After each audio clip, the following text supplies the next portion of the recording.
ناظرین اکرام، دنیا میں سب سے زیادہ محبت اور سہارا ماں باپ کا ہوتا ہے، مگر وہ بچے جن کے والد دنیا سے رخصت ہو جائیں انہیں یتیم کہا جاتا ہے۔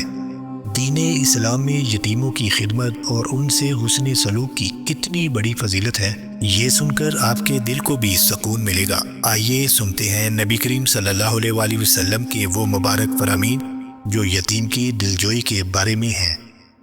جس بچے یا بچی کا باپ فوت ہو جائے اس کو یتیم کہتے ہیں۔ جب بچہ بالغ یا بچی بالغہ ہو گئی تو اب یتیم کے احکام ختم ہوئے۔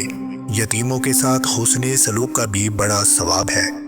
چنانچہ رسول کریم صلی اللہ علیہ وآلہ وسلم کا فرمان عظیم ہے، جو شخص یتیم کے سر پر محض اللہ پاک کے لیے ہاتھ پھیرے تو جتنے بالوں پر اس کا ہاتھ گزرا ہر بال کے مقابل میں اس کے لیے نیکیاں ہیں، اور جو شخص یتیم لڑکی یا یتیم لڑکے پر احسان کرے، میں اور وہ جنت میں 2 انگلیوں کو ملا کر فرمایا اس طرح ہوں گے۔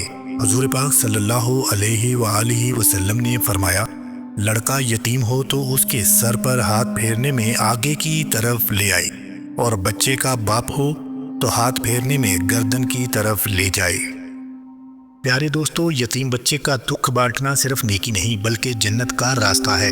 جو یتیم کے سر پر شفقت سے ہاتھ پھیرتا ہے، اللہ پاک اس کے ہر لمس پر نیکیاں عطا فرماتا ہے، اور جو یتیم کا سہارا بنتا ہے، رسول کریم صلی اللہ علیہ وآلہ وسلم نے فرمایا کہ وہ جنت میں میرے ساتھ ہوگا۔ سوچئے اس سے بڑی سعادت اور کیا ہو سکتی ہے۔ آئیے ہم سب یہ عہد کریں کہ یتیموں کو تنہا نہ چھوڑیں بلکہ ان کے سر پر محبت اور شفقت کا سایہ بنیں۔ یہی زندگی کا اصل سبق ہے۔